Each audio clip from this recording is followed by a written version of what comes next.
Hello મિત્રો, દરેકનું હાર્દિક સ્વાગત છે. મિત્રો, ધોરણ 8 વિષય છે સામાજિક વિજ્ઞાન. મિત્રો, તમારી જે નવી બુક અને નવા કોર્સ પ્રમાણે જે તમારા પાઠ નંબર 1 ભારતમાં યુરોપિયનો અને અંગ્રેજી શાસનની સ્થાપના સૌથી સંપૂર્ણ સોલ્યુશન આ વિડીયોમાં કરવાના છે. તે પહેલા ચેનલમાં નવા છો તો ફટાફટ ચેનલ સબસ્ક્રાઇબ કરી લેજો. મિત્રો, સૌથી સંપૂર્ણ સોલ્યુશન કરાવીશું જે તમને પરીક્ષામાં પણ ખૂબ જ ઉપયોગી નીવડશે. આ જવાબો તમે તમારી સામાજિકની નોટબુકની અંદર લખી લેશો. આપણી ચેનલ પર તમામ વિષયના સૌથી સોલ્યુશન સાથે મૂકવામાં આવે છે. તો મિત્રો, શરૂ કરીએ છીએ સ્વાધ્યાયના પ્રશ્નો. જેની અંદર પહેલો જોઈએ તો કે નીચેના પ્રશ્નના ઉત્તર એક વાક્ય તેની અંદર આપવાના રહેશે. પહેલો પ્રશ્ન છે, યુરોપના કયા કયા રાષ્ટ્રોએ ભારત આવવાનો જળમાર્ગ શોધવા કમર કસી હતી? ઉત્તર તો કે યુરોપના પોર્ટુગલ, સ્પેન અને હોલેન્ડ જેવા રાષ્ટ્રોએ ભારત આવવાનો જળમાર્ગ શોધવા કમર કસી હતી. પ્રશ્ન 2, યુરોપની પ્રજાને ભારતીય મરી મસાલાની ખૂબ આવશ્યકતા શાથી હતી? ઉત્તર તો કે યુરોપની પ્રજા મહદઅંશે માંસાહારી હોય માંસ સાચવવા ભારતીય મરી મસાલાની ખૂબ આવશ્યકતા હતી. પ્રશ્ન 3, કયા યુદ્ધના પરિણામ સ્વરૂપ બંગાળમાં દ્વિમુખી શાસન પદ્ધતિ અમલમાં આવી? બક્સરના યુદ્ધના પરિણામ સ્વરૂપ બંગાળમાં દ્વિમુખી શાસન પદ્ધતિ અમલમાં આવી. બક્સરનું યુદ્ધ ક્યારે થયું હતું તમે જરૂરથી કોમેન્ટ કરશો. પ્રશ્ન 4, કયા ધારા અન્વયે સર્વોચ્ચ અદાલતની સ્થાપના થઈ? ઉત્તર 1773ના નિયામક ધારા અન્વયે ભારતમાં સર્વોચ્ચ અદાલતની સ્થાપના થઈ. પ્રશ્ન 2, ટૂંક નોંધ લખો. પ્લાસીનું યુદ્ધ ઈસવીસન 1757, 23 જૂન 1757. તો ઉત્તર છે કે માર્ચ 1757માં ફ્રેન્ચ વસાહત પર અંગ્રેજોએ આક્રમણ કરી નવાબના સાર્વભૌમત્વને પડકાર્યું. 23 જૂન 1757ના રોજ ક્લાઇવના નેતૃત્વ હેઠળ અંગ્રેજ સેના અને નવાબની સેના વચ્ચે મુર્શિદાબાદ પાસે આવેલ પ્લાસી નામના સ્થળે યુદ્ધ થયું હતું. નવાબના સેનાપતિઓ અંગ્રેજોનો મુકાબલો કર્યો, પરંતુ મિર્જાફરના વિશ્વાસઘાતને કારણે નવાબની સેના હારી ગઈ. મિર્જાફરને નવાબ બનાવવામાં આવ્યો અને સિરેજુદ્દૌલાને પકડી તેની હત્યા કરવામાં આવી. પ્લાસીનું યુદ્ધ પછી સમગ્ર બંગાળ અંગ્રેજોના અધિકારમાં આવી ગયું અને અહીંથી તેઓ વેપારીમાંથી સંસ્થાનના માલિક બન્યા. પ્રશ્ન 2, બક્સરનું યુદ્ધ 1764. તો બંગાળના નવાબ મીર કાસિમ ફરી વખત અવધના નવાબ અને મુઘલ સમ્રાટ સાથે મળી અંગ્રેજોને ભારતની બહાર હાંકી કાઢવા માટેની યોજના બનાવી. આ ત્રણેયની સેના 50,000 જેટલા સૈનિકોની બનેલી હતી, જ્યારે કંપનીની સેના 7,072ની હતી. મેજર મનરોના અહીં આવશે મેજર મુનરો કે મિત્રો મેજર મુનરોના વડપણ હેઠળ ભારતના 3 શાસકો સાથે બક્સરનું યુદ્ધ થયું. અંગ્રેજો જીત્યા અને પ્લાસીનું યુદ્ધ નિર્દઢ બન્યું. બક્સરના યુદ્ધથી અંગ્રેજોએ બિહાર, બંગાળ અને ઓરિસ્સાની અધિકારો પ્રાપ્ત થયા, એટલે કે તેઓ વિધિસરના માલિક બન્યા. આથી દ્વિમુખી શાસન પદ્ધતિ અમલમાં આવી. પ્રશ્ન 3, તૃતીય અંગ્રેજ મરાઠા યુદ્ધ. મરાઠા અને અંગ્રેજો વચ્ચે કેટલાક યુદ્ધ થયા. પ્રથમ યુદ્ધમાં સાલબાઈની સંધિ થઈ. બંને એકબીજાના ક્ષેત્રો પર આપવાનું નક્કી કર્યું. કોઈની હાર જીત ન થઈ. દ્વિતીય અંગ્રેજ મરાઠા યુદ્ધ ઈસવીસન 1803 થી ઈસવીસન 1805માં થયું. વેલેસ્લીએ મરાઠાઓ પર અંગ્રેજોની આણ વર્તાવી. આ યુદ્ધથી ઓડિશા અને યમુનાના ઉત્તરે આવેલા આગ્રા અને દિલ્હીના ક્ષેત્રો અંગ્રેજોના કબજામાં આવ્યા. તૃતીય અંગ્રેજ મરાઠા યુદ્ધમાં મરાઠાની તાકાત કચડી નાખવામાં આવી.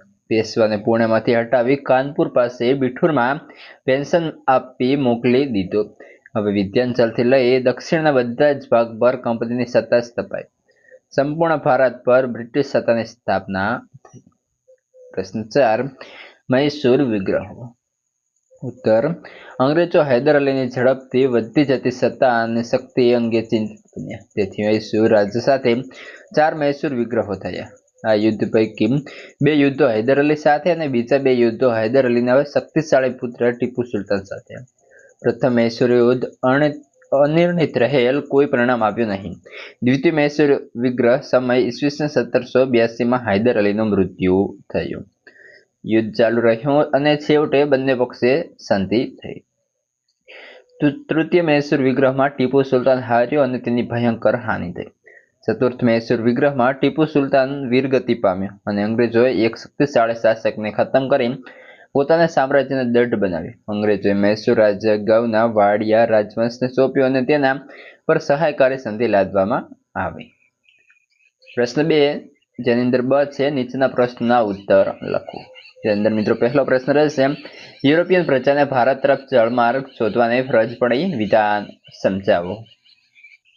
ઈસવીસન 1453માં તુર્કોએ કોન્સ્ટેન્ટિનોપલ જીતી લીધું। ભારત અને યુરોપ વચ્ચેના વેપારનું તે મુખ્ય માધ્યમ હતું। યુરોપવાસીઓને ભારતના મરી મસાલાની જરૂર રહેતી હતી, તે વસ્તુઓ મળતી બંધ થઈ ગઈ।